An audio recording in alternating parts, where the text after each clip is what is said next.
up, gang? Kevin here, Life22, broadcasting from the Life22 studios. News over beer. We're on number 7, guys. 3 more, and we're at number 10. And we'll probably have another one for you tonight, just because I banged out listening to and writing notes for two different meetings I've already watched. I just wanted to put notes in so we can make this go quick. So if we bang this out quick enough, I might be able to finish up the notes on the next one. And then we're down to, I believe, 2. Yeah, so if I do 2 tonight, then I'll only have 2 to do to catch us up. And I would like to give some more thought to, I'm sure a lot of you have heard about the whole Joel Witcher speech, and then the school board meeting, and then there's a protest today.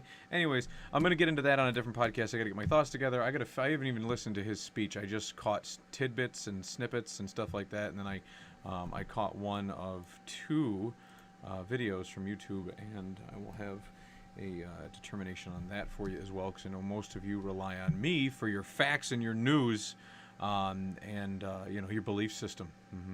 The Reverend.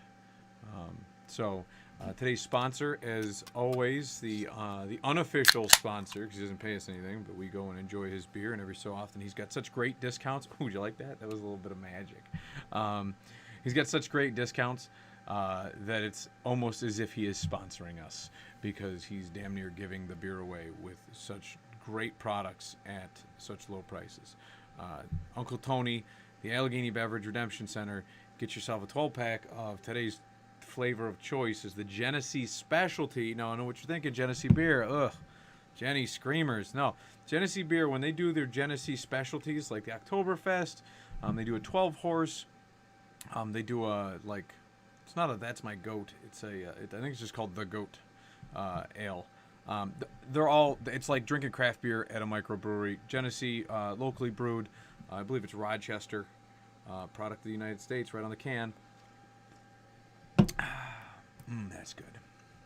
So anyways, Allegheny Beverage, go down and see Uncle Tony. Tell him Kevin sent you, and they probably won't give you anything. He'll probably be like, oh, I know Kevin. He's awesome. Go to him for my news. Or not. But either way, and he'll hook you up. He'll take all your empties from you. You can pour them right out of your truck or your van or whatever you got, and just pick them up off the ground and wheel them in on a shopping cart he's got there for you. So go see Uncle Tony today. That said, we are going to get into the committee meeting from 9/7. I know we're going back a little bit. We're going like 2 weeks back. 9/7, and then the next one will be the 9/8 Diversity and Inclusion Committee. There's a lot of notes from these, so let's try to pile these out before bedtime. And we're live, and you can always comment in the section below. I know how much you guys love writing your hate mail or writing me love letters. Either way. Oh, and also, if you didn't know, which we'll probably touch on this a bunch more, we have a special guest on Friday, the soon-to-be alderman of Ward 4 will be coming on the show. So I'll leave you guys to think on who that could be, because there was a potential 4 candidates. I believe the race is down to 3. But you know me, I like to leave it spicy. No one's out of the race. So it could be any one of them. And they'll be on Friday. Probably we'll be going live probably about 7 or 8 o'clock. Keep your phone handy. 7 o'clock. It'll probably end up being 8 o'clock, because I get right out of jiu-jitsu at 6:45. So, but, all right, let's, not the guest. Not bringing in guests. Here we go. We're bringing in council meetings. And we're going to start right here. So, oh, man. Oh, that's right. They go deaf. Here it is. Yeah, they go deaf. So the first 30 seconds is kind of deaf. Yeah, they don't start recording audio until then. And Alderman Robinson calls in for the Public Safety Committee and for the punt. All right, so after about 1 minute in, they refer to electric vehicles, and then they kind of ramble on about what do they do. They're talking about the scooters. They're talking about these bicycles that people are just, going on Amazon, buying batteries and little electric motors and conversion kits and converting them. Are these things mopeds? You know what I mean? Like, what is the difference? Like, why can't my car just have, why can't I turn this into a motor? Why don't I need a motorcycle license? I can cut this down real quick. So, like why don't they need a motorcycle license or a moped? Like the same requirements for a moped. I was talking with the police chief. He said that you don't have to have a moped. Like everything that qualifies under the moped like exemption, so it's not a motorcycle or it would be a motorcycle. That little gray area, it was already spelled out in the law, but it has to be designed by a manufacturer as a moped. As far as I know, Schwinn does not make a moped.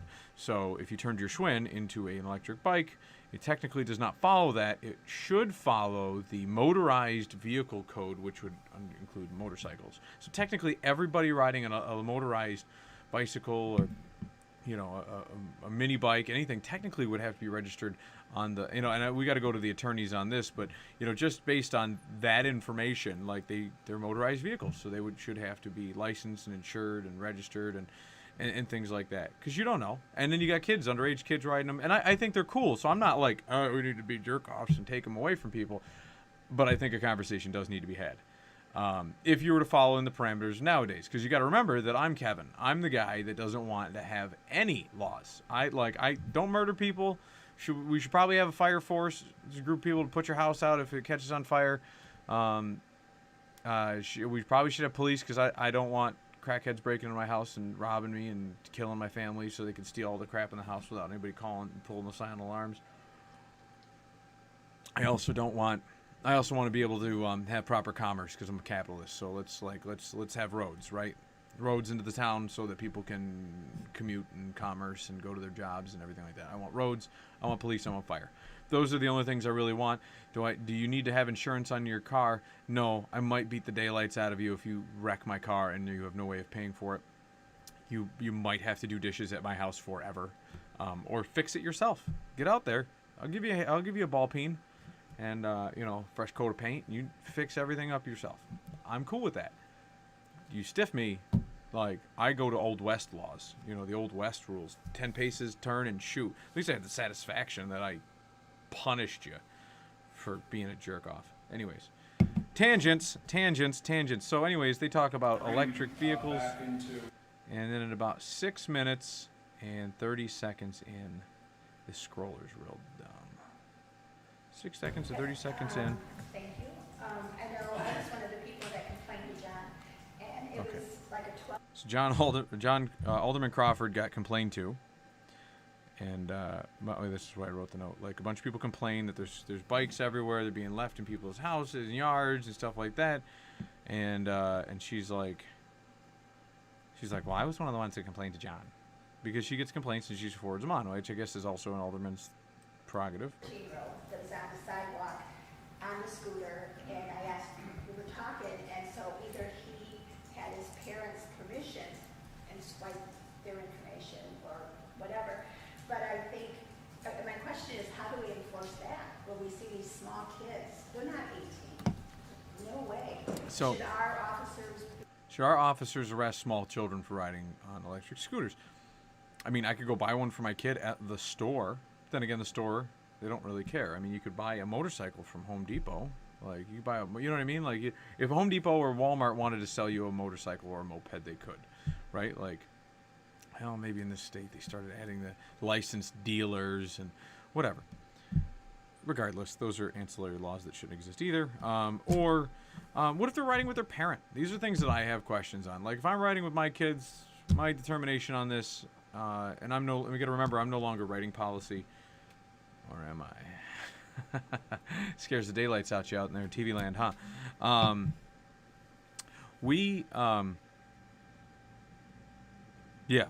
It's, what if a kid is having fun?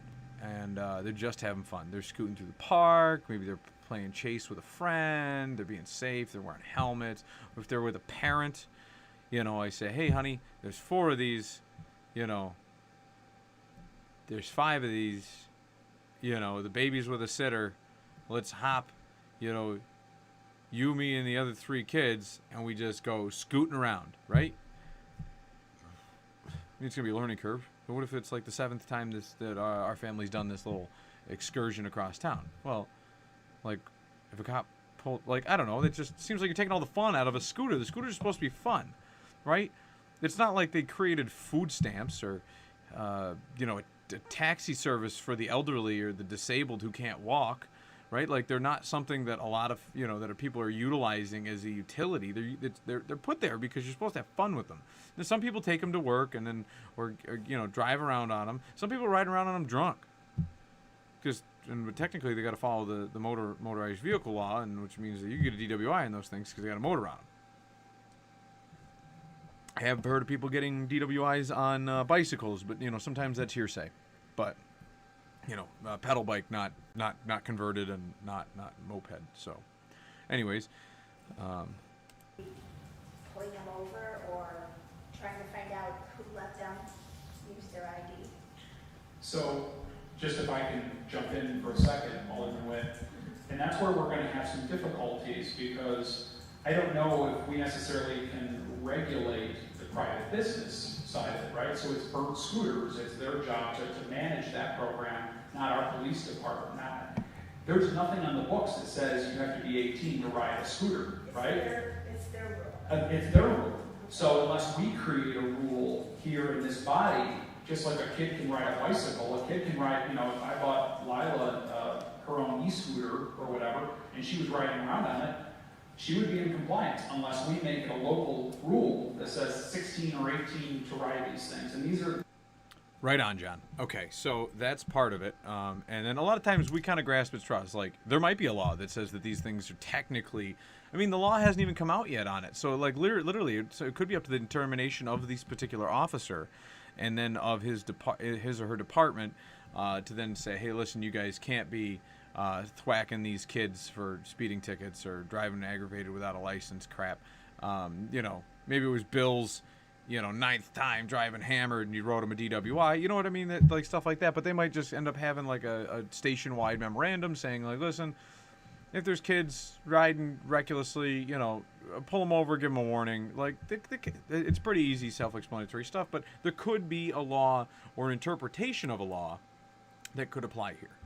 A former alderman we used to work with, Alderman Turknick, used to be a DEC enforcement officer.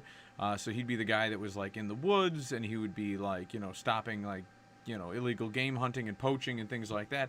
And he would tell me stories about how he would give seminars up at like Buffalo police agencies going like, hey guys, you got gangbangers riding around shooting their guns. Like, technically you could get them on the firing too close to homes because you have to be within 500 feet for a firearm within a house without permission. Boom, and he would give them stuff like that. So it's all about interpretation, and police officers can, for the most part, enforce almost any part of the law. They can enforce DEC laws, federal EPA laws. They can enforce all of that. There's so many laws at the federal, state, and local level that it's hard. Like, it's hard for us citizens to just know them, let alone the officer, like having to understand their judicial, their executive duty to do what they have to do. And then to know and memorize and interpret each and every law in their head, that, you know what I mean? Like, not everybody's RoboCop. So, but let's continue. So right on, John. We should come up with, because there's nothing our police department can enforce. It's their company policy. Right. So it's their company policy. You tell Linda off, and then Linda starts complaining right here about 9 minutes in. Folks wanted to know, is that allowed? I Can mean, they you're right. leave them on the sidewalk? There was one in the middle of the sidewalk on Center and Third. There's one in the middle of the sidewalk on Third and Genesee Street. They're just parked in the middle of the sidewalk. So, and that's our property. No. She's saying that's our property, like it's the city's property. It's not the city's property, and I had to go off on a small tangent here, and I probably will again. For the most part, there are certain people that own to the middle of the road, but almost a majority of the properties in Olean own to the curb. You own it. Then many years ago, when they were putting sidewalks in, a team of lawyers came in, probably a big firm, and remapped everything out in the city. Essentially, you kept your property, but then this public right-of-way was created. It didn't always exist. Obviously, it exists for the roads, and they expanded it onto the properties to cover the curb, to cover the utility subway, and then to cover where the sidewalk exists. And they created this public right-of-way. So essentially, many years ago, maybe before you owned your home, your property was rented to the public or the municipality thereof, right? For indefinitely. They're a tenant. They don't pay you rent. You could make the argument that your taxes would be higher if they owned it, because they would then have to maintain it, so that you're actually already realizing the discount of that property rental. So they are paying rent. I mean, there's a lot of different interpretations of that, but you own the property. They are the tenant. You are responsible for maintaining your property as the landlord. It's a very layman's way of putting it, but essentially you own it. Some people actually own it to the middle of the road. Does the city make you go and maintain to the middle of the road on your property division? No. But could they? Yeah, we could say, hey, listen, we're not paying for police, street sweepers anymore, and guys that patch. We're gonna make you gotta go. Every neighbor has to shovel to the middle of the road on their property line. Like, we can make you do it. No one would like it. Everyone would be miserable, and there'd be a whole bunch of jerks that don't do it. And just like their sidewalks and their subways, you got to patch your road section and blah blah blah. And that's why the municipality just handles it, because we know homeowners aren't going to do it. Now, homeowners barely take care of their sidewalks and stuff, and they have a heck of a time going out and getting them to shovel, getting them to mow the lawn, getting them to do a lot of things. So, all part of the tyranny. I don't like it. But we have set like a standard, and just in the standard and with all the rules we're living in, I'm just trying to survive in this fish tank that I was born into. Could be worse. Could be born in another country where we weren't given the foundation of these laws, the other laws, the better laws, the constitutional rights, and all that other stuff. But anyways, that was my quick little tangent. We are going to press play, and then we're going to skip along, skippity-doo, down to the 12-minute mark, and this is where...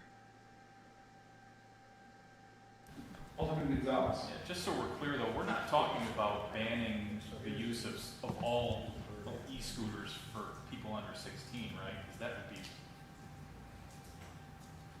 I'm just offering the conversation. No, I understand that. I was more... No, because I know Okay. there's private people that have them. Yeah. I have no problem with that. Oh, I'm just okay. saying, when we started this, in the paper, if you read, Oh, this is my favorite part. the In the paper, if you read, we passed this law. Linda, you were there. Now watch this. This is awesome. and us agreed that they would be 18 and over. So my question is. If you read the now PL if they're not, in the if contract that they had with Bird, which each alderman was supposed to read before they approved this, something in place, or she was there. If you read the paper, it said, like, get on the paper in front of you or the newspaper? And you can turn in if someone's abusing it as well in the community note. If there's someone who's writing. So, okay, so skipping ahead again, about 17 minutes and 20 seconds in. But now you're confusing things, and they believe because they don't have to have a license and that thing isn't registered that they can do that. And maybe they can until we set it straight, but those are the problems I've seen. The sidewalk and wrong side of the road. And the e-scooters, I mean, they typically tap out at around, I want to say 14 miles an hour. Some of those gas-powered things can fly. And they're going. I just stopped here because they kept 25 saying miles an fly. hour. Are they riding planes? They fly, I've seen them fly. I swear I've seen them fly. And it is Linda, so I'm sure she actually probably physically has seen them fly. We're starting to see there's electric. They're almost like motorcycles. Okay. Yes. We're skipping ahead here about a minute or so, 45 seconds later, and we get into the next topic. So, moving along, this goes along the same lines. We've talked about it before. I want to start talking about it again as it may be by the time next spring rolls around, but pursuing the bike boulevard concept. So, Washington Street looks great. It's been repaved now, and eventually here we're going to get our. Is it this year, Bob, or is it next year for striping? This year. So we're going to have the striping, put in place. We're talking about the bike boulevard on Washington Street. Here is one of my here comes a faux pas of Linda's. I really like this one. Alderman Witt. Thank you. I've noticed in Boardmanville School just opened today, and I noticed that the folks still haven't noticed the school signs. So I think, I can't remember when we talked about this, but I know it came up before. If we're talking about the 20 to 25 speed limit, why not do that throughout the city? Change the city speed limit. I think it'd be less confusing. Boom! I need sound effects. I need like visual effects. I need. So we're also looking for volunteers in addition to additional sponsors. We're looking for volunteers for the show that like to have us help us with our editing. I watched the Steven Crowder the other day, and it was very funny how they have like the different effects, and like they got the Jamie guy in the corner of the room, just like Joe Rogan, and he's making stuff happen, or she, or it. So we are looking. So letting you know that. But boom! Holy smokes! This is usually a Facebook nuclear bomb that just went off when an alderman says that they want to citywide change the speed limit from 30 to 25. I could care less. I can't get going 25 miles an hour or greater in the city typically. Magic. But, and I think Alderman Robinson brings that up here shortly. But yeah, no, that usually is like a political suicide to talk about such things. Simplicity is great, right? Like have one city speed limit. Like why would you go 15 here and 20? You know, and I get around schools and stuff, you know what I mean? But you don't want to change the whole city to 10 miles an hour, 15 miles an hour. Those old beach signs that used to say don't drive on the beach more than 12. So. Especially if you have, certain. Right. So anyway, skipping ahead here, 22 minutes and 30 seconds in. Which you have a few bad apples, here and there. And those are the people that I feel like we should focus on. Maybe make an example of them, issue a ticket or something. So they want to reduce the things. Maybe they'll tone it down. Maybe more patrols, I would say. But I don't know. So he does not agree with 25 miles an hour. I don't believe he does. But he mentions, he does not believe in doing that, Alderman Robinson. But he does point out that maybe we should have more patrols. And I like that. And Paul Gonzalez had brought that up in previous meetings, even when I was on the council. You want to be a jerk. You do what they did in like Cattaraugus, the city, the town of. You go through and you have you give a cop like if you're a mile over the speed limit, we're pulling you over, giving you a ticket. We don't care if it's thrown out in court. You have to fight it. And you do that like for a month, and you have like Franklinville's that way. You drive by the school, like man, you better be going like half a mile over that speed limit or less, or we're gonna give you a ticket. And guess what? They have nobody speeding through that zone. Everybody tiptoes through there. Like Elmer Fudd is waiting, and it's wabbit season. You don't mess around. And I see what he's saying here. You want to enforce it. I think people get the message. What I'm pointing out here is going to be the contradiction to this, which is Vernon was on the train to highly review the police. Some of his compatriots on that, the civilian review, not the civilian review, but the police reform committee, they were very much on the side and publicly speaking out against defunding the police. He was not, when we were talking about, cops don't get paid a lot of money. Union negotiations are coming up for them. And that was not a public, that was a public conversation that I had in there. It was not an executive session type thing. It was probably towards my tail end. I'm like, hey guys, cops don't make that much money. They got contracts coming up. You want to get better cops, you probably should raise their wages. And him and everybody else is, well, they got the city buyout for their insurance and blah blah blah. And that's a whole other thing. And it's like not all of them get the buyout. And if you don't get the buyout, it doesn't for having the insurance somewhere else. It's usually like hey, now it doesn't cost me as much to have the insurance somewhere else, or they get it through a spouse or something. You're not getting a young cop. A lot of young cops don't come in married. They come in like right out of college, and they, right after getting their criminal justice degree and getting out of the academy, and they don't have wives and families and kids and stuff like that. They get the single payer health insurance. Like you don't get the buyout.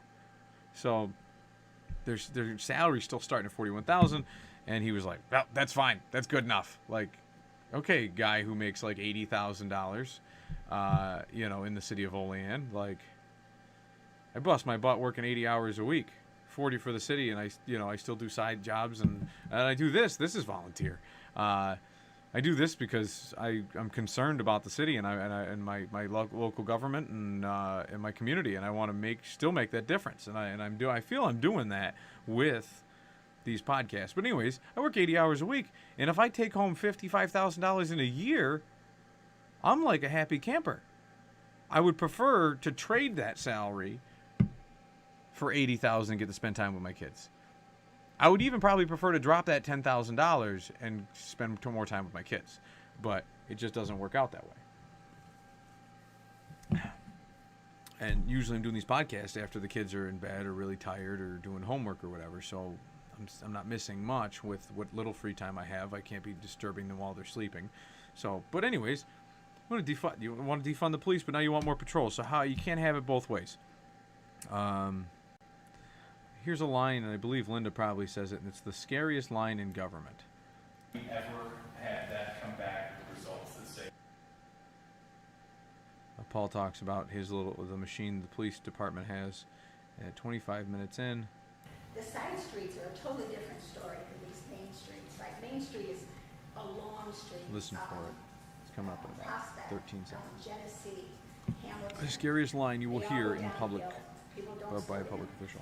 Side streets, they have stop signs like each block. So of course you can't get up to where they do on the long streets. And my point with the long streets, Washington Street's a long street. So I guess my concern is just public safety. And Public safety. My concern is public safety. attest to it. We see them on Main Street. That is the scariest. Like, my concern is public safety. 5 words. They're scary. They are what makes the public allow a politician to do whatever they want. Listen, I'm coming to take your guns. In the name of public safety. We want to make the public safe. I'm here to take your rights away. I want to give you the jab against your will. I know, it sounds like rape. But it's a vaccine mandate. And it's very similar to what it does to your rights in your body. And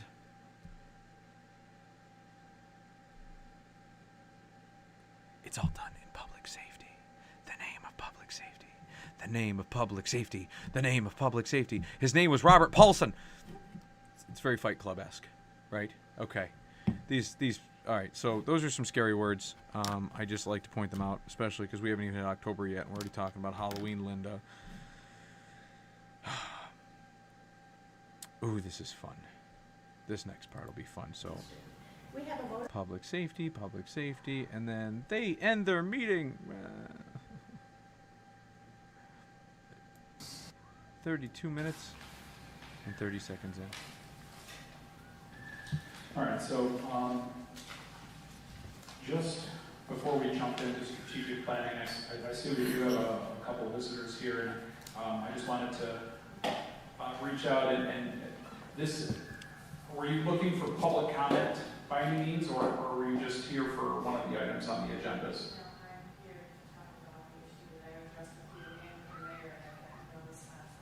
Okay, because these are committee sessions, and we don't have a formal public comment very session unorthodox for John. on tonight. But if you would like to make a quick statement before we jump into our strategic planning, I'm more than happy to listen. So, John gives the floor over. Across the street from my house, and you were talking about. So this is the new car wash lady. car wash That's what we're vans calling her, the that car they wash have, lady. car wash And vans. I actually forgot to, when I was conversating with a couple aldermen the other day, I forgot to mention to them, is this the chicken barbecue lady? Definitely. This lady came to a public I comment, can't- I believe, because my she lives quality where of her life address is based over on like diminished 9th, so 10th, or much this Washington summer Street or that something. it's unbelievable. She lives 1 block I can't sit away on my deck. from the Normally chicken I eat barbecue lunch and dinner over out on there, and now like retired, 9th, so I can 8th sit Street. out and read a book. And I the can't do smoke that. fills the air, and she's got I asthma, and usually she's have retired, friends and over it's once a week unbearable to during live the in her summer to house. sit on the deck and eat and drink and talk, Now they've and they've we've had moved windows like some inside vacuum because we ventilator have to thing sit there and look from at each other. like the You inside of the cannot talk. office of the And what I car would wash building, like to know which is, why to the were these outside of the allowed to be building. Put on the outside of that building, first of all. What's the decibel level? 'Cause I Okay, so they put it to the outside of the building, and apparently it sounds like she lives near Lackland Air Force Base. Which I think that's probably a bit of an exaggeration. She's probably frustrated, which sucks. But guess what? This is America. It's America. diminished so much this summer that it's unbelievable. I can't sit out on my deck. Normally I eat lunch and dinner out there. I'm now retired. I like to sit That's my out and favorite read a book. I can't do that. I usually have friends over once a week during the summer to sit on the deck and eat and drink and talk. And we've had to move those inside because we have to sit there and look at each other. You cannot talk. And what I would like to know is, why were these allowed to be put on the Why would this allow to be put in? Why would they allow this to be installed? Because, lady, this is America. If you want to install a dead goat to your front door and leave it there to rot, no one can tell you no. This is America. This is one of the reasons I hate zoning laws. Because this is America. If you want to bulldoze your house and turn it into a goat farm or a pig farm, you are more than welcome to, because this is America. You can do whatever you want. Property rights are a huge portion of American rights. Love it. Love this country. Sometimes I don't like sharing it with people like this, but thing? I have another question. What's the decibel? What's the decibel level? Because I've been checking into like what's acceptable for OSHA. What's acceptable for OSHA? So let's talk about OSHA here real quick, folks. OSHA applies to what an employer can subject for safety protocols a employee to. So you can't give them a broken ladder. You got to make sure if you've got high decibel levels, you're putting headsets in. It only applies to the relationship between the employee or the employer to the employee. So this guy could literally be landing planes there that are so loud the employees have to wear earplugs, and they don't have to take concern. OSHA doesn't even give a shit about any of the neighbors, because the neighbors aren't employees of the car wash or Lackland Air Force Base. So they don't care. It doesn't apply to them. It doesn't. That's like, what if she got hurt on her property? Well, is this guy's workers' comp going to pay for it? Like, did this guy pay you to work here? No? At home? It's your office? Next door? No? But guess what? His workers' comp ain't covering you either. His liability ain't hurting you unless you slipped and fell in his parking lot, which now that I just gave you the idea, you're probably going to do. Because you bitched about the chicken barbecue like 2 years ago because you got asthma and you're going to have to sell your house. And now I'm going to have to sell my house. I remember these exact same complaints, except it wasn't decibel level. Or it was like, what is the OSHA visibility concerns of the chicken barbecue, the delicious chicken barbecue down the road that, like, they were like televangelists down there with that chicken barbecue. Like, there was a little guy that wheeled in. He was on a wheelchair. They gave him the chicken barbecue. He could walk again. This lady wants them shut down.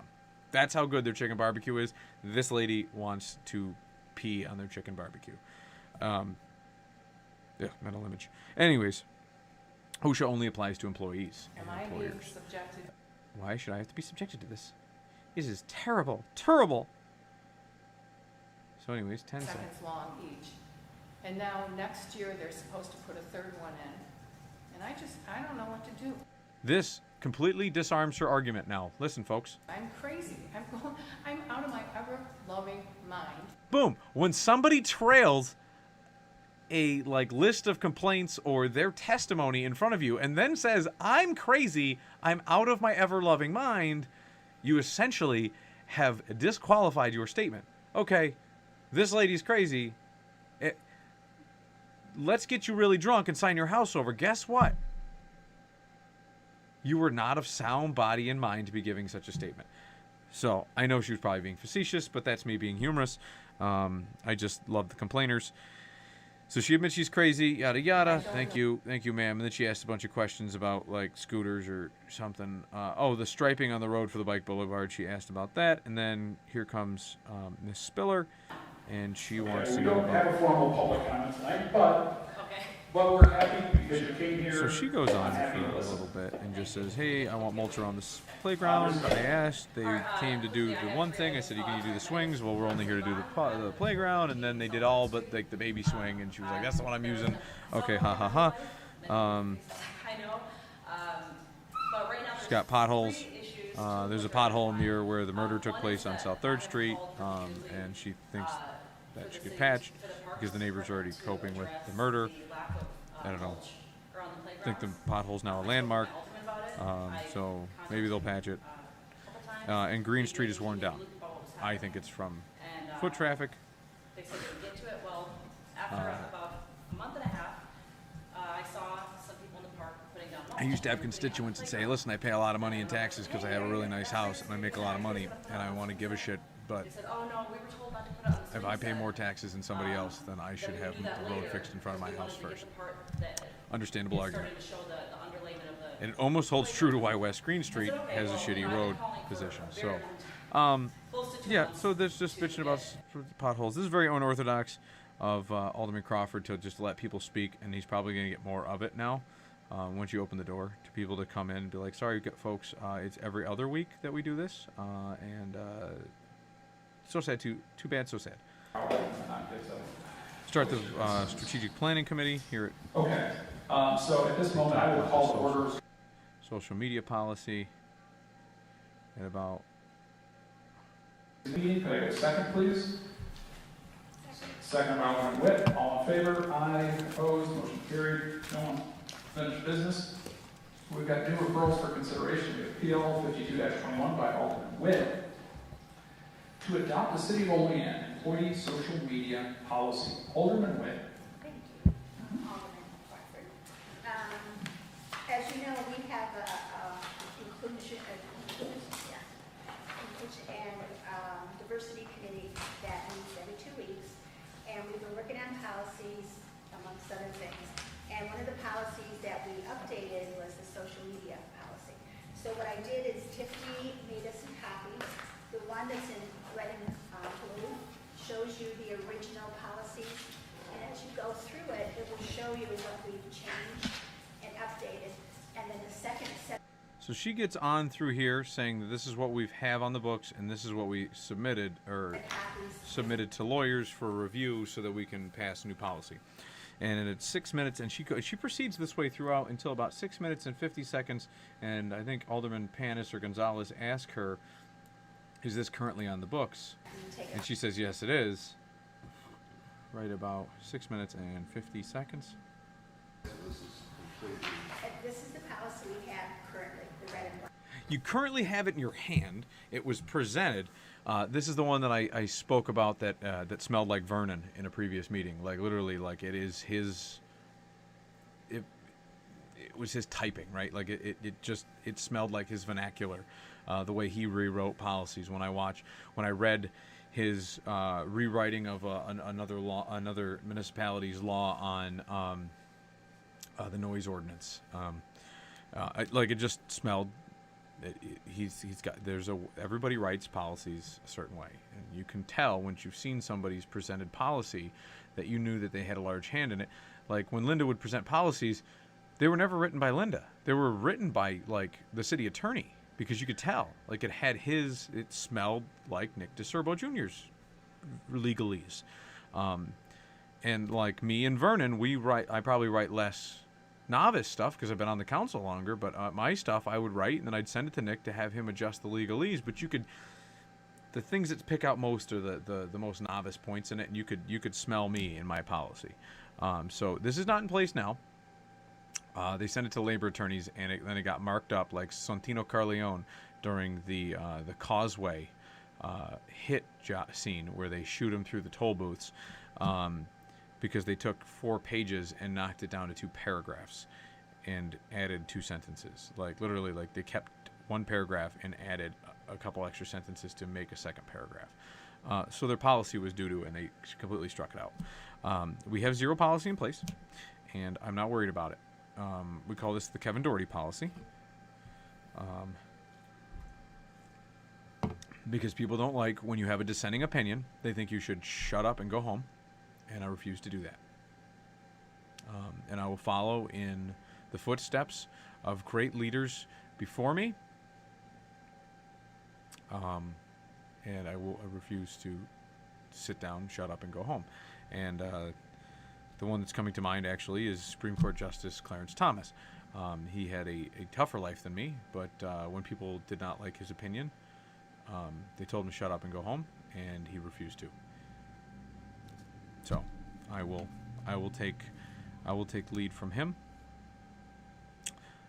Anyways, so she says, I present this. But I mean, is that actually enacted, or is that just, that's draft we're working off of? This is in place. It is? This one, this is the new, to update it. And basically, one of the things that you have to keep in mind is, it comes down to, if somebody says something, tweets something, you know, as a city employee. She said toot something. They can come back on I'm the pretty sure that's city, what she just said. you know, liability-wise, in different ways. Like they're farting on So Twitter. yes, It's too- it's not so bad as we could. So as you read through it, you see the gist of it. But John put it really good, it's like a code of conduct. So I mean, I stand corrected. We don't currently have this in place. Right there. I didn't think we did. That was a draft that we were, so what is in red was a Look at the draft Joe Biden from look on his Burlington, face. Vermont. We have something in place. They have a vague memorandum from the mayor. The mayor creates most of these little policies. They don't have to be enacted by the common council because the mayor has executive power, like essentially an executive order that says, like, listen, I have to do the day-to-day controls of the city. I have to enact sexual harassment policy or workplace violence to meet state mandates, and eventually it gets adopted by the common council. And certain things like smoking in vehicles, the common council says don't smoke on city property. The mayor says, listen, we're getting complaints about people smoking in vehicles. Vehicles are city property, even though they're movable. Sorry, no smoking on city property. And he writes one of those. Like that happens. That is part of his magisterial powers as the executive branch of government. So anyways, Linda says she wants to put this on the floor.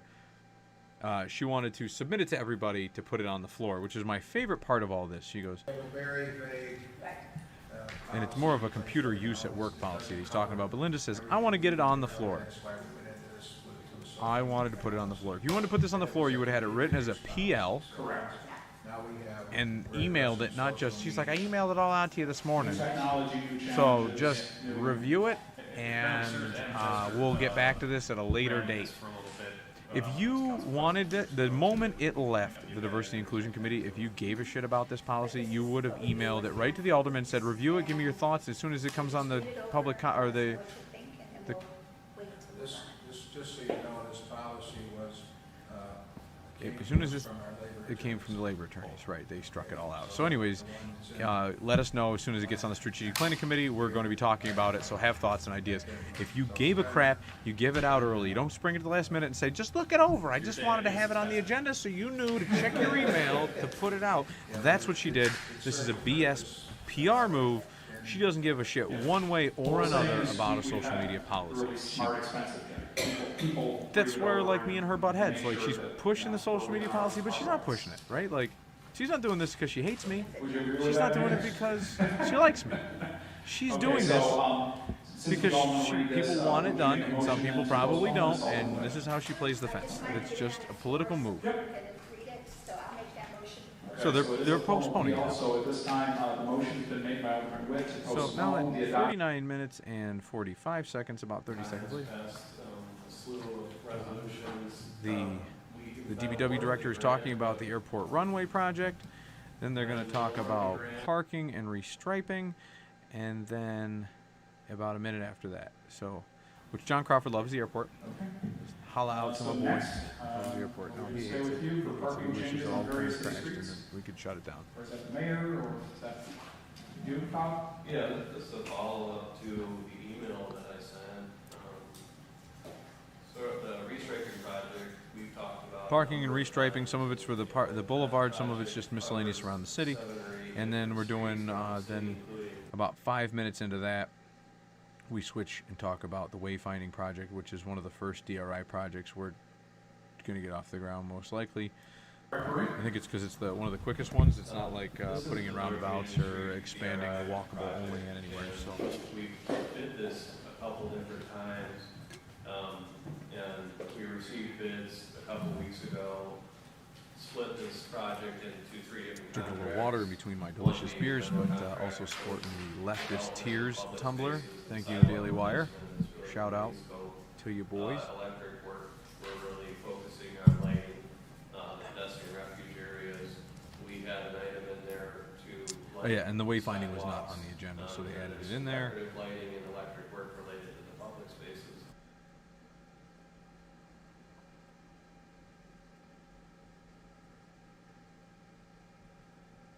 45 minutes.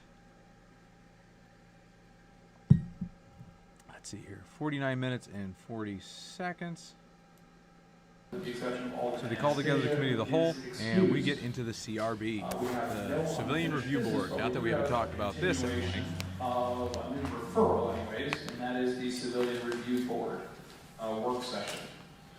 Also sporting today, For my starters, periodic table of I Final had Fantasy. some, communication earlier today from our city attorney with an updated opinion, and have we, was that emailed to everyone, Jack, or do you have copies of it? I have copies.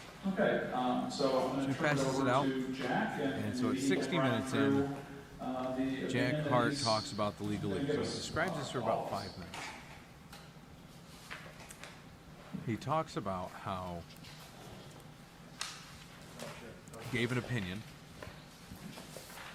I think he didn't want his opinion to be disclosed, so then he had to write an additional opinion, or it was under attorney-client privilege, which I think was so that he could kind of shield himself personally from some of the, like, listen, I don't want this thing just doesn't make sense, and I don't want it to happen because it doesn't make sense, and then you're going to have something that's arbitrary and or gets out of control, and it just takes power away from the police department to do their job. At the last, But then he gives another opinion that literally discusses making his at the opinion. last common council meeting of the whole that dealt with the subject matter, I had distributed a memorandum which I had placed on that would be confidential attorney-client communication. The council president asked me if I could remove the designation of confidential attorney-client communication in that last memorandum. That last memorandum stood for my perspective on the proposal that was presented to the common council. It was a fully drafted law. I saw many, I had many legal concerns that I enumerated in that. So he talks about it, but he doesn't talk about what I he also wrote. felt that I think the devil's in the details there. The proposal was extreme in that it could conceive. Points out that the extremities he talks, he's bullet pointing. That were inconsistent with the good idea that there be some form of citizen review. And so I communicated that in my prior communication. The council president asked me to write something else after I had done that. And I realized I couldn't really write anything else because I'd already said about that law my opinion was my opinion. Right. Then why can't you disclose that? I think that's an issue to have.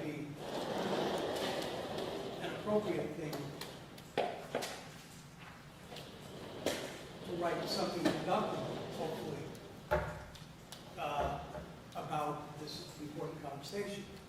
So I think I mentioned previously that there are approximately 8 different strategies for operating a citizen review of the police department.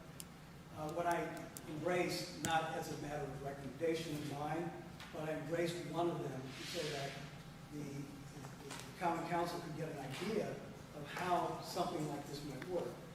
So in really, what I did was put in broad strokes how you could conceivably set it up, which would be like this. Just you read what it says, but it basically would be that the police department would be in charge of investigations. The police department would be proceed with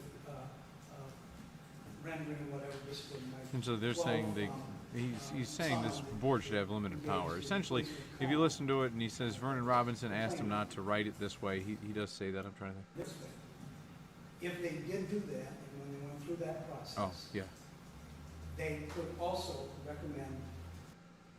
He's telling him not to put punitive damages right here. So anyway, at the council president's request, I did write that up. I did speak with Vernon, who didn't discourage me from putting it out there in this manner, and he allowed me to say so. So I think that would be what Oh, I he have didn't to discourage him. offer Okay, I that must have I misunderstood. think He didn't if we're discourage going him to from do putting this, that If they had, we're going to do it, we should do it right. We should be able to look at what the options are. Once we get And into lawyers. the details. They're so hard to it's just make sense of. One paragraph I put down is easy to express, but there's a lot of stuff that we go into. we all know how Vernon feels about the CRB. He wrote this. So about 15 minutes later, after all the ramblings,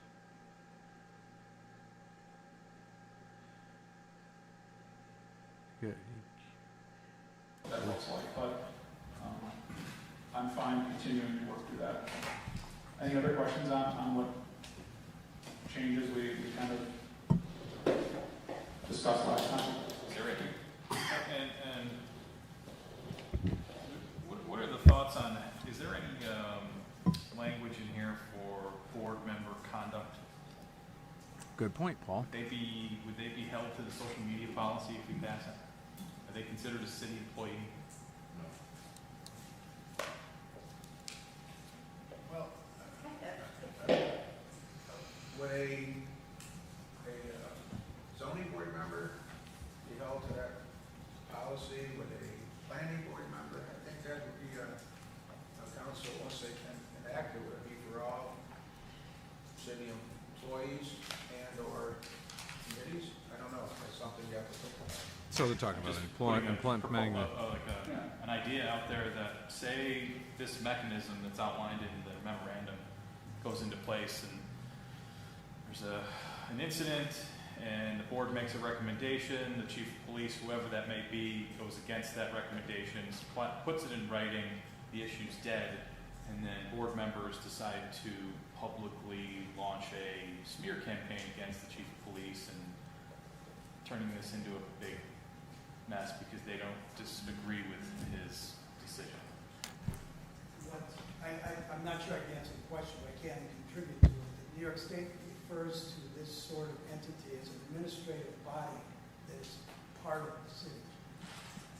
Yeah, I think that's a very interesting suggestion, Paul, and I think it's worthwhile. I think as far as I'm concerned, anyone in an official capacity, like Jack said, in any sort of administrative position, has a responsibility to this entity. Now, with that being said, you can't control what the public says or does, right? Right. So, is it unethical for and they bring this up, is it unethical for a smear campaign? Because, I mean, what is a smear campaign? Is, like, if you're going after the mayor for doing something, if you're going after Kevin Doherty for doing something, is it a smear campaign, or is it a difference in beliefs? Because if I get a whole bunch of people that agree with me and don't agree with other people that are up here, is us vocalizing our opinions and bitching about it on Facebook or YouTube actually a smear campaign? Well, maybe, but is that unethical, or is that a freedom of speech issue? So I could see how you could turn this both ways, and I think that would be like the only thing, you know what I mean? The board should promote awareness. If you don't, and we'll get into this in a minute, because they talk about this in what I like to call the Kevin Doherty clause that's in this, the devil in the details. So let's see here. I agree. I think that's something that we should definitely keep into consideration. Switching back. That's my 2 cents. What was discussed in the meeting? Oh yeah, we got the magic. We tried to put wording in there where the members would have some type of integrity, or hold themselves to a standard that if they volunteered for this, that they would hold themselves in a way. So, okay. So What if with you that say the being cops said, should be they're fired also for doing obligated something, to and some other guy says no, report to and you say, screw you, I don't care that I'm not I the guess it would be majority something, opinion. here, I'm taking to campaign Facebook that with would all be my that, followers, you know, and you are blah blah blah blah blah, and we're gonna get this cop city, fired. or that's Well, differentiates. that's your opinion, and depending on how passionate you feel about it, that doesn't change anything, right? Like, that's not smear I campaigning. could easily, I just see that as something that could absolutely go sideways. Sure, from a political standpoint, Paul, we can see that as something that could go sideways that you And I don't have wouldn't the like, answer. I don't know which what the right I wouldn't like either, right? Yeah, That's, I mean, most of these politicians up here are, We also talked about they're almost self-trained to try to avoid confidentiality confrontation. Kevin, on the other hand, to I love it. sign I confidentiality. love it. It's great. And they were totally, most, I won't say all, a few were totally against that, on that. So they want to sign a confidentiality agreement, and to a certain degree, they should be able to. They, you know, if there's an ongoing investigation and they are privy to information of that, they should be held accountable. So if they screw up an ongoing investigation and somebody who is actually committing a criminal act, whether it was somebody filing a false complaint or somebody filing a false complaint or somebody an officer actually doing something or whatever, they botch it. Now all of a sudden a criminal or potential criminal walks free. You know, that could be on them. You know what I mean? Like, they should be held accountable. So the confidentiality kind of makes sense. Also, there's sensitive employee information if the city were to get sued through, you know, for some kind of like HIPAA violation because we were, you know, because of the investigation, they were privy to the employees' personal records, and then they shared certain bits of information that were irrelevant to the case with the general public. You know what I mean? And it brought upon a lawsuit with the city. The city should have to be able to take ramifications against these people.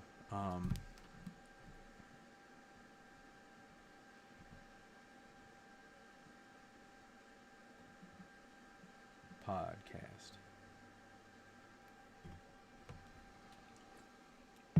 Need to get one of those auto ones. It's just like, hey, Kevin's in a podcast right now. I'm trying back later. Thanks for texting. So confidentiality, and then that makes sense. I guess I could get that behind that. Now, if it was like it was the public portion, they've already done it. Now it's coming up to like opinions and stuff. I could hear. I could see what would be going on with it, and then they talk about the member makeup here about 32 minutes, an hour and 32 minutes in. Okay. So, we have that, and now let's go ahead and get back into the outline here.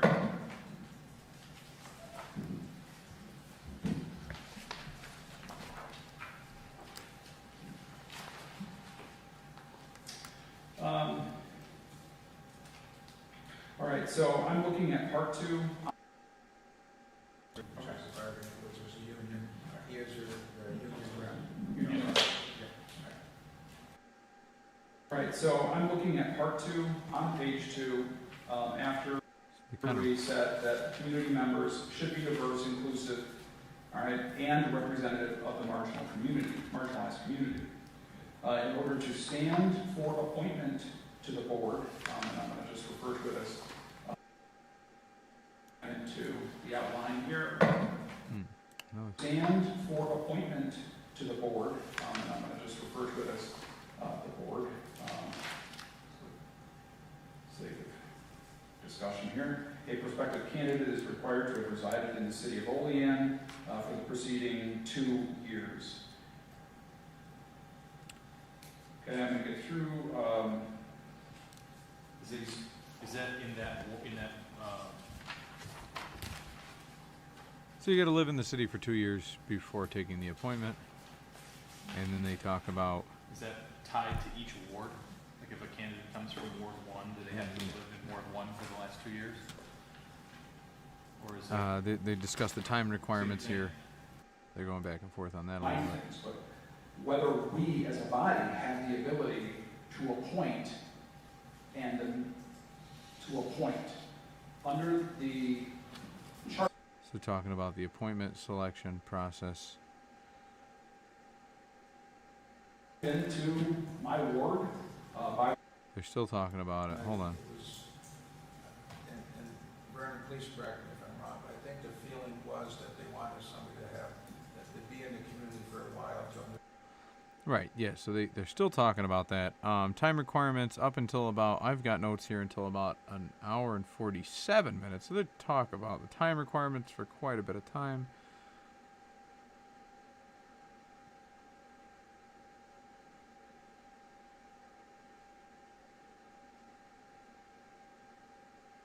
It's not, because under this current draft, it says that all aldermen are gonna appoint, et cetera, from each ward. I don't, do you feel good with that? No, Okay. the reason why it was written that way is to try to pull people from each area of the city. That was the reason why it was written that way. Okay. So if you end up with, and I'm just gonna say it, if you end up with, multiple people out of Ward 1, Okay. you have a stacked group of people, that I almost guarantee aren't of a marginalized community.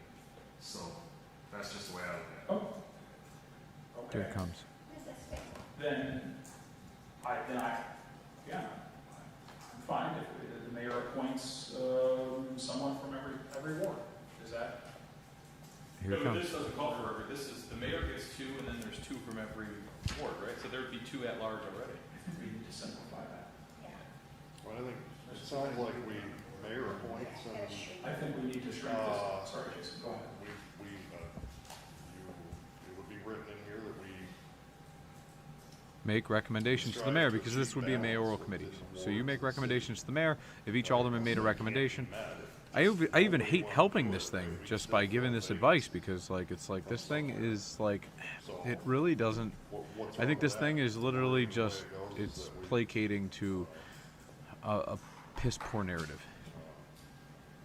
Just like we have the this. intent But is to achieve. I'm also a problem solver. These are the rules. This is how you play within the rules. This is how you find. This is how you make it work. Whether you want to call it a loophole, That was part of our concern last for time. getting shit done. You know, That's why I when you loved say my that community my members previous job, shall, which was being right, an alderman, instead of should, because I used to get be shit diverse, done. inclusive. What if you Or stop can't stuff find someone who's like willing to this, serve from because that, stopping stuff is also. right? If everybody who cries about something and put a lot of time in got what they wanted, this world would be a very shitty place. So. You try to meet that goal. So are you saying they should be representative of each ward? Evenly distributed across? Okay, so I they don't talk know. about the I'm marginalized just community starting and out a conversation, charter trying to get changes. something moving. And you keep in mind that, oh my goodness. Keep in mind that the whole purpose was to try to get someone from each ward. We know it was gonna be tough to get those people. When he says those people, by the way, he's referring to people of the marginalized community, which he may say here in a second. But we want to get those from each ward. And now what you're going to hear is that each ward might not have marginalized members. So essentially, you want the minority of each community, right? So, like, let's say crazy people take up 1% of the population of each ward. We want to take those people because they are the most marginalized. They have the most police interactions, certainly. Maybe they have a litany of mental disorders, so that also makes them, like, that checks multiple boxes. Maybe those people would qualify.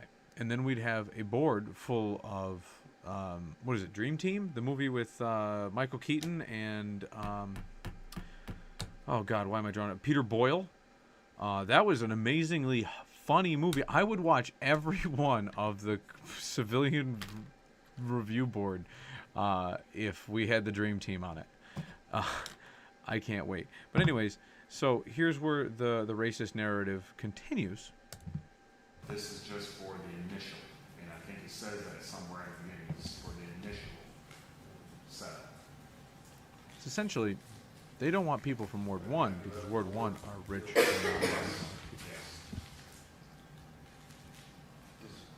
Oh, my fault. Yeah, no, I do realize that.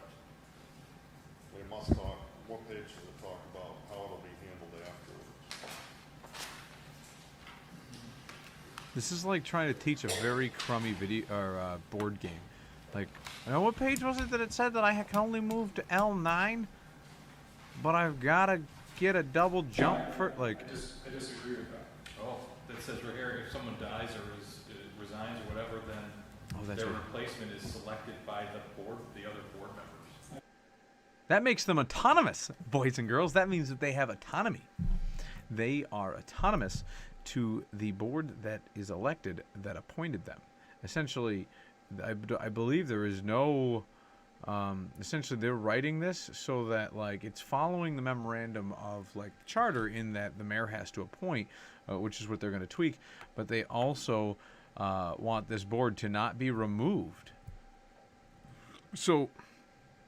the board members then, if somebody were to die, resign, or get kicked off, would get appointed by the remaining board members.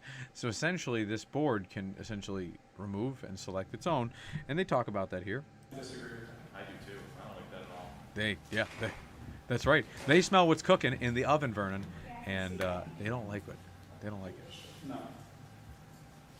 And there's Linda flip-flopping, because two people don't like it. So most likely you're going to have Dave Anastasia, who typically does what Linda asks him to do. Sometimes he'll do what John asks him to do, but he'll vote in favor of that group. And Jason Panis obviously usually sides with... me and Jason are like, we're on the same wavelength, so he can easily see that the autonomy of this group is a no-no, and he won't vote for it. So that just leaves you Steve Barnard, my replacement, and Vernon. So you don't, like, literally Vernon would have the votes on this. So once they neuter this bill, Nomination, appointment, confirmation process. I wish they had the camera on Vernon right now, because I bet you he is steaming.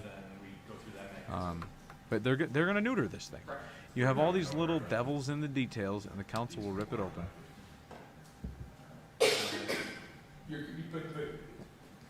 You're creating an organization that's self-sustaining. They're a branch of us. They're a branch of the elected body, right? Of the administration of the administration. Yeah, essentially of you're the making the OSHA. city. Just do it. We didn't know that when we did this. Sure. No, and listen, and that's why. Did you not know that? We don't have any board that does it that way, right? It's all by appointment. Back to the Yes. council. Yeah. So now, about a minute and 30 seconds in from here, at 5:30, Mr. Gonzalez realizes that, oh, holy snap. Because that one just can't be filled. So I guess that's just a concern I have. I look at 3 and 4 here. You have one calling for replacements, recall, which I'll talk about in a second, death, resignation, or otherwise. The successor from the same board should be selected by the board members, right? And then in the next point, 4, they're saying that a recall vote can be initiated by 75%, 12 of the 16 members of the committee. Meaning they not only have the power to appoint their own new members, they can kick people off. Mm-hmm. Weed out the bad blood. We don't want dissenting opinion here. No. We just wanna have it our way. I like dissenting opinion, unbeknownst to popular belief. I like having conversations with people I disagree with. From an example, so some New York City's example must have done like this, right? I can explain it, but the exhaustion of it. Okay, hold on. Let me rewind that real quick. I can explain this.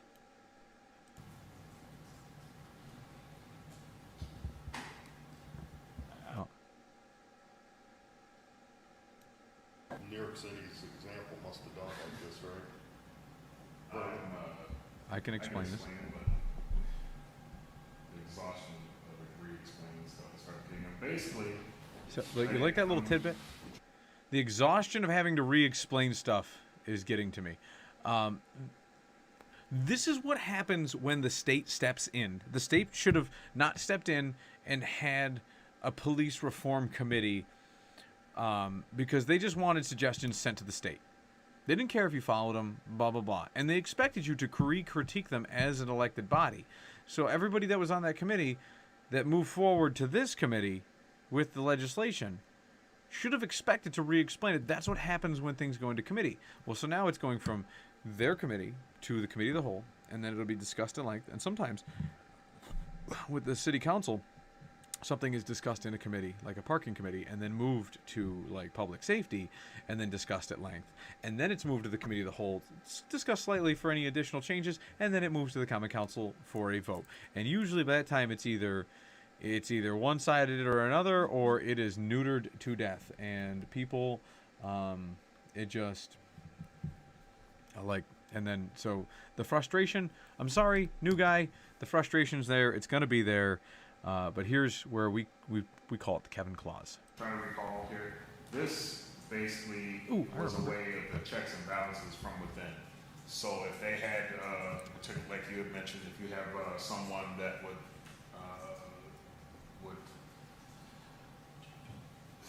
be belligerent or call out a police officer, something of that nature, then they would have the ability, okay, that was written for a certain alderman in mind, to try to make it where we have a way of getting that person off of this board, to keep the integrity of this board, to keep. Boom. Bullshit. The integrity of a board? Get out of here. If I made suggestions, it was to create checks and balances on a board. So to be able to remove the checks and balances so you could do what you want because you had all like-minded thinking people, and then they wanted to go in and neuter the police department? I know I've used the word neuter quite a bit here tonight, but screw you guys. Like, I'm going to pick somebody that sees things the way I see them, because they don't see things the way I do. Let's kick Kevin Doherty and his candidates off, or anybody like that. Blah, blah, blah, blah, blah. We wanted a way so that we can purge the system of non-like-minded thinking people than us. That's how they were doing it. And that's why I take great pride in the Kevin Doherty clause that is going to get slaughtered by the gates of passing this piece of shit bill. I take great pride in the fact that I was such a thorn in their side. They had to write a Kevin Doherty clause into their legislation. So, bravo. Anyways, I will also like to point out that I've been speaking out against these boards since the get-go, because as soon as they become autonomous, they can be taken over by a small group, because those same Kevin Doherty clauses that you're going to try to remove me with can also be turned once the board starts like-minded thinking away from your like mind. They can remove you, and then they do. And then this board goes off and does things that you don't like either. And they do whatever they want. And then next thing you know, they're holding police officers hostage, saying, "Hey, listen, we have the right, we have punitive damages. We could trump something up.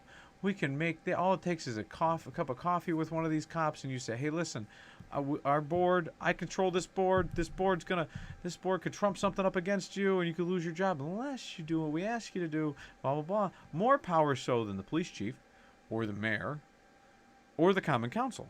So now all of a sudden you have an autonomous board that essentially."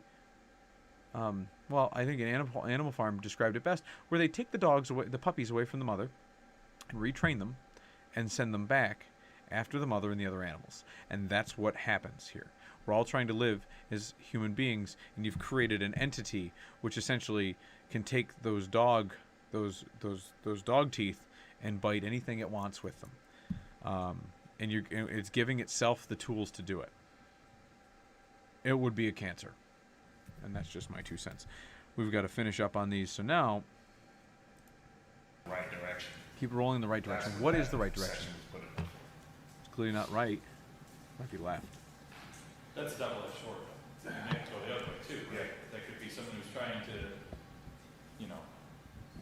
who's just going against the will of the, of the 12 board members. I don't know. Thank you, Paul. But I think at that point, that if there's an issue like that, then they should be taking that to the mayor. They should take that to the mayor. Thank you, Linda. This is why we agree sometimes, because I think she's just going through the motions, but See, and that's we'll take it. Somebody had to bring it up.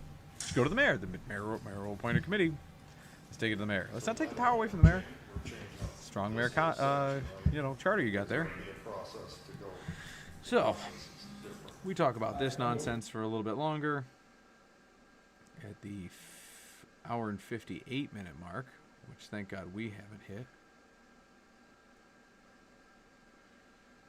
They give a whole list of things that the board could then get May be involved. subject to residency then of at least 12 months. In the evidence of a vacancy, a resignation, death, I don't know. So maybe it was 59 Just throw minutes. out the whole recall. Yes, that it, it goes, right? Just like it does, because that's how it is for, right, the planning board. Somebody has to fill a spot, there's a year left, you can reappoint them, right?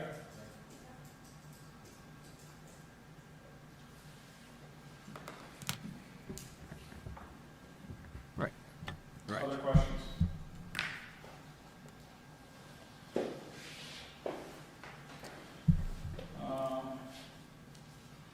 Okay.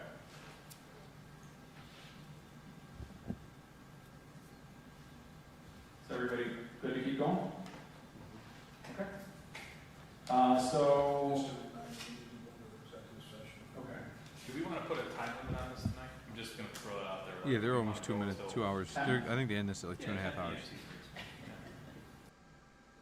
You should know. Union version. Okay. Any questions on that? I'm good with that. So, As in persons without justifiable legal basis, discriminating on the basis of age, sex, race, ethnicity. essentially, they're giving a list of reasons why the board could initiate a review, and this review could then be Gender identity and expression, record of criminal conviction and incarceration, physical ability or state of mental health in the enforcement of law, using abusive or insulting language, including but not limited to derogatory, so now they're stumbling on the plural preposites of words and whatever else those things mean.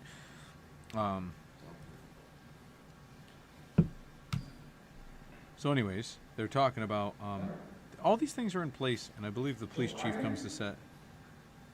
I guess I didn't know that was a word. Derogating. There's a lot there. Under this draft is a little more complex than the advisory committee. So I guess we can start with feedback. Alderman Webb. Okay, so we go to like 2 minutes and 2 hours, 7 minutes and 15 seconds. They describe this list. Start an investigation. So they're self-starting. They can self-start. So the board, part 3 says it'll conduct its own mission statement. 2 minutes, 2 hours, 8 minutes. Shall subpoena for the board members. It talks about that, and then you can. This is a little bit more where more frustration sets in.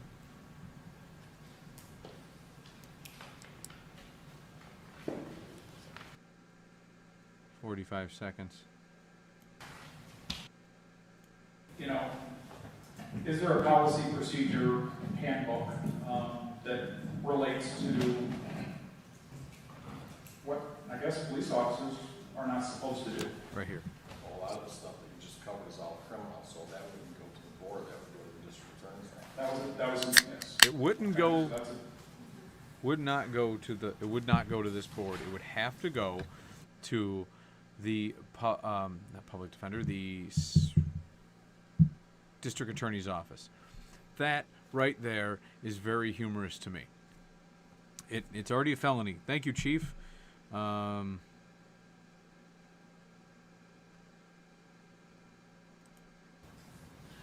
I think we're forgetting the fact that Burn line. this is called civilian oversight.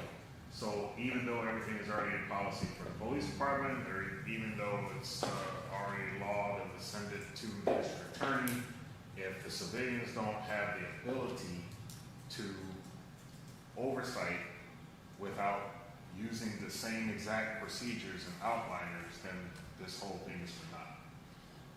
So if you eliminate any particular line, you're eliminating something that's part of the process. That entire section came out of New York City. Great. Thanks for that. Well, you also can't, now, if you wanted like a police news board that like we could fill in the general public about complaints and things like that, maybe that would be plausible. But the fact that you want to double jeopardy a police officer because the district attorney's office is already doing the utmost job of making sure that police officers aren't innocently going to jail and losing their jobs, or justifiably going to jail for violating the law and their duty, right? It works both ways. The district attorney isn't getting paybacks and bribes and not getting parking tickets from police officers so that they can save their asses. But I think Hollywood has sold most Americans on this, so it's easy to think that all white cops are racist. And all the police departments are full of white cops because they must be racist. Not because you could put out an application and guess what? They would rather take your job, Vernon, which is like inventory, and since you're the armory sergeant, you're making sure that all the materials at National Grid is in place and on the shelf and needed if demanded and yada yada for twice the salary as a police officer. Or they can go get shot at and being yelled at for being racist, because even if they are a minority cop, they must be an Uncle Tom or whatever the new term is for a marginalized police officer to, I don't know. It's all nonsense. It is. It's all nonsense. These things are already in place, and 2 minutes and 10 seconds, 2 hours and 10 minutes in, 30 seconds. Boop. Charter and written in with another, they have a third element. There's a third It's element. much larger than what we were looking to do. Again, as everyone says, we're Olean, we're not the big city. So, but in order to, if we don't go to open up a business and say, we'll just open this up and we'll get back to the logistics later. We tried to get as much of the logistics as we could to simplify it. I'd just like to ask a question. Are you guys getting a lot of complaints on the police department that I'm not aware of? Because No. I really have not had That was quick. any. That was quick, Vernon. No. But my chief, they must be getting complaints, because why else would they think that every cop is a criminal and you must be protecting them, right? I think our cops are damn fine officers and they do a great job, and they have a lot of shit to deal with. They have to go down in the scum of our society. The people that if they said, screw you, cop, and spit on them, that cop would have to then go home with some kind of hepatitis and then spread it to their family. Oh, hey, honey, I'm home from work. Let me kiss all the kids. Like, because some crack whore that they drag in twice a week. I can name like 10 in this town. They usually are in trouble for robbing the Crumb Brothers, right? Like, there's a good number of them. And our police officers keep those people at bay. Keep them in check, because otherwise they'd be robbing every neighborhood, every house in town. Too bad it's just the poor Crumb Brothers, but No, I, I have not. no, I rest my case. Good chief. Anything further on this section? Punishment. I'd like to just bring up too, Yes. I'm concerned about the way, I don't know exactly how the operation will be, but when you have an entity that is going to investigate, hear, and punish. And punish, and this is what I talk about. They punish the officers too. So now you got double jeopardy, leads to a constitutional issue. And he says this right in this part here. 2 hours, 11 minutes, and 15 seconds he starts his speech. Because they're going to investigate, make decisions, and punish. So you're skipping ahead to the 13-minute mark. Come up with their idea of what they were looking for in this, so just want you to keep that in mind. Did all 23 members draft this? No, once, Because you guys kind of, you did your thing as a higher board, yes. and then the mayor asked some of you to stay on to So who created this thing? Let's find out. a draft or a working Yes, policy or those something. are actually- Correct? Okay. All right.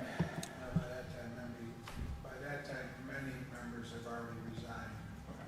So this thing got drafted by, I believe, Ty Malone, Dan Gayton, who wasn't part of the committee, and Vernon Robinson. And if you read this section, if you read this thing, and you listen to his wife in a future meeting at the Diversity Inclusion Committee, they talk about Vernon spent hours and days writing this thing. He wrote this thing. He took this from other municipalities and wrote it. This thing, just like the social media policy, smells like Vernon. It does. It's exactly how his writing style is. That's what it is. Now, who created this? Well, we did as a committee. No, you presented it to a smaller committee. So if you have to present it twice, guess what? That's part of the deception. And you should just not be frustrated. You should swallow your pride and own how frustrated you are. And not tell anybody, because you're using that other committee to pawn off that 23 other people. Oh, no, not all 23, but a large portion of us. A large portion of you resigned. That 23 people whittled down real quick. Some people had work conflicts. A lot of people got the hell off that committee. So they didn't have to get vilified. Some of them were attacked. Yours truly was attacked. I didn't resign because they scared me. But like there was other people that resigned, and as soon as the thing was submitted to the state, all the ones that like had the thickest of stomachs and the toughest of skin resigned because they're like, my job's done. I'm out of here. I'm done. I'm good with this. I'm good. And then these people went off to take this tumor baby of a policy and grow it into full-fledged, non-benign, malignant cancer. So anyways, who created this? Vernon Robinson was a large proportion. All right. So I'll play this real quick. but- Hold on one second. I think to your point, Vernon, the initial findings that came out of the large group stated that Olean would benefit from a review board, correct? Yes. That was one of the findings that you guys have presented to us and that we passed along to the governor.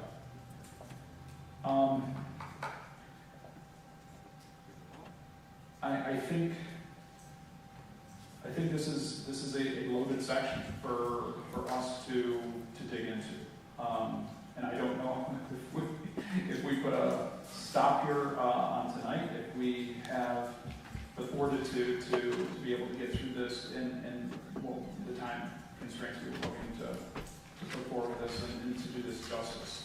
I guess Sorry about that, folks. what I would Just has a like friend to over, ask and each of you guess they don't is smoke cigarettes, they smoke cigars, and guess what? The studio has a humidor The for construct. cigar smokers. So, ta-da! and not so much the construct, but maybe the role that the review board plays. I'm on board with having oversight and the ability to receive, to have some form of communication, right? A complaint comes in, the mayor gets a copy, obviously it goes to the police chief, the mayor, gets a copy, I don't know, the review board members get a copy, right? And that the investigation, there still needs to be an investigation internally. I can't help but read that this is handing the investigate, so are there dual investigations going on? Because I can't help but feel like Sounds like the there is. police are not investigating their own situations, and I would assume, any department here, they would do an investigation on any complaint made. So there's the internal side, but there's an external investigation as well. It's gonna, I don't know. I think because this came up in the meeting too, because we use the word investigate, there's this before, and it just goes out that everything is just the worst possible thing. And I think sometimes, you know, we forget that there's other things that can happen. And again, there hasn't been any complaints that I've received from any officers, but I'm gonna just throw a hypothetical. Someone gets pulled over, they think they've been discriminated against, and they want to file a complaint. Well, the chief said that there is nothing written as far as an actual policy All right. for complaining. So let's get back a person on. would just come in. So a person comes in and they want to file a complaint. Anonymous. Oh, the person that made a complaint. Yes, so this is giving an opportunity for, 2 hours and 18 minutes in. Person that filed the policy. Jesus, we might not get to the other one tonight, boys and girls. That gets basically turned over to the police. so at that point though, the person is no longer unknown. The person, The anonymous person Correct, they're that still made a unknown. complaint that is unfounded is no longer anonymous. oh, the person that made a complaint. Yes, so this is giving an opportunity for, right, someone, They're worried about false complaints. Okay. Because they've been arrested, they think they've been singled out, different things like that. So, this board, and I've said right from the start that, yes, we need a review board or a advisory board, that can work in these situations. I think that the review board would be, I think Bill is touching on a good point here. I think that the review board would be a good way to vet out angry people. People get frustrated because they got a ticket. They're pissed off, right? Oh, well, screw this cop. He twisted my ankle. Just go to the hospital? No, but it hurts real bad. I'm gonna sue the city. Like, you're just mad because you did something wrong and you got caught. And then that's a lot of it. And then some people, it's a misperception because, like, maybe, I mean, like, altercations with other human beings, if it's an altercation, like, a lot of times your memory goes fuzzy if you're not used to just constant, like, the distress of maybe it's a fight, maybe it's a mugging, right? Like, your memory is, like, there for a hot minute, you remember it, and it disappears, and then it comes back and it's changed a little bit, you know what I mean? It always makes you to look like the hero. Well, like, I remember stabbing the guy with a knife I found on the street. Like, there was no knife. The guy didn't even get wounded. We would have seen a blood trail. What are you talking about? Like, oh, I was kind of a hero. I saved a baby, right? Like, there was no baby. But, like, you always tweak the story. And maybe those are extreme examples, but you always tweak the story to make it seem to fit, like, to make you look to be a better person when really you were, like, your wife was getting her purse robbed and you just, like, kind of tucked up in the corner and was like, don't hurt me. Like, that shit happens. This shit happens all the time. And, like, you know, like, honey, someone's in the house. Here's the bat. You know what I mean? Like, expect your 90-pound wife to go beat up a burglar with a bat. Shit like that's funny to me. I find that very humorous, but that's how people's memory works. I took a lot of college psychology classes and stuff. Like, just it's humorous. So, you know, this can work, okay? This can work, but I agree with, I think the term was used, I think Linda used it, let's simplify. Let's simplify. We don't need, you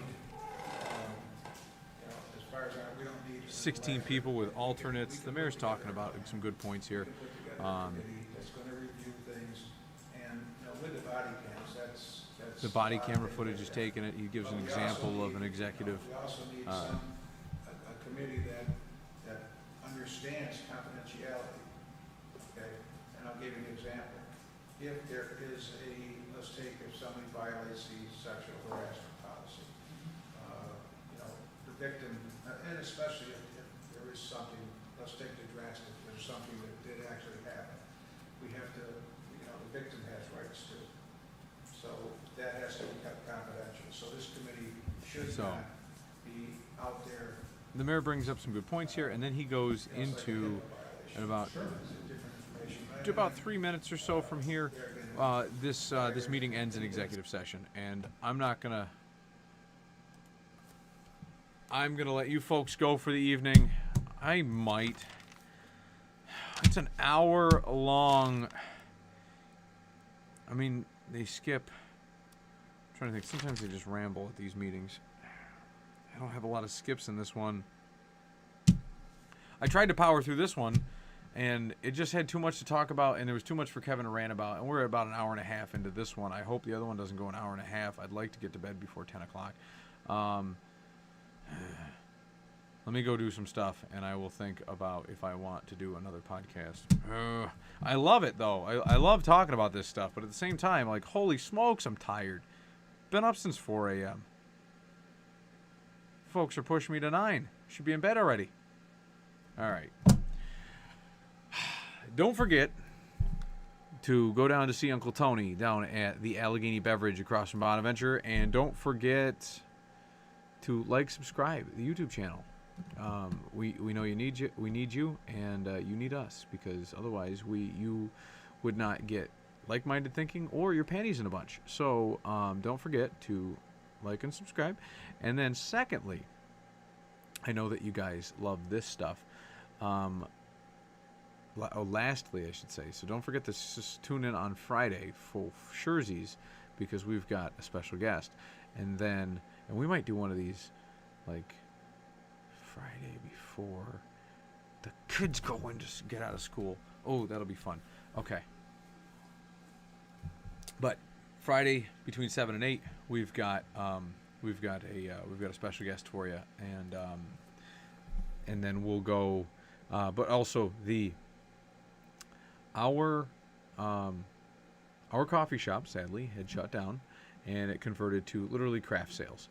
So it stayed alive as craft sales, and Quinn's Wake is still in the craft business as Quinn's Wake Crafts. And if you didn't know that, it's too bad for you until just now when you get to learn about it. But we are starting to produce merchandise through Quinn's Wake Crafts. And so I'd like to ask each and every one of you to keep posted, and I will let you know when our merchandise gets created and gets posted, and then we'll give you the link below in the description, and you can go click on there for all of your merchandise, because we know you want to just blow your money on merchandise of your, I Love Kevin t-shirts, Life22. We might even have some of our old Kevin for Alderman shirts. That would be cool. Some nostalgic stuff. You always got to keep that stuff around. And maybe I'll get some, and everything will be made to order. So essentially, like, you pick it, we'll make it, and we'll go from there. So don't forget to like and subscribe, suckers, and we will see you maybe later, definitely Friday. My Thursdays are pretty damn busy. So we will catch you on the Flippy Floppy.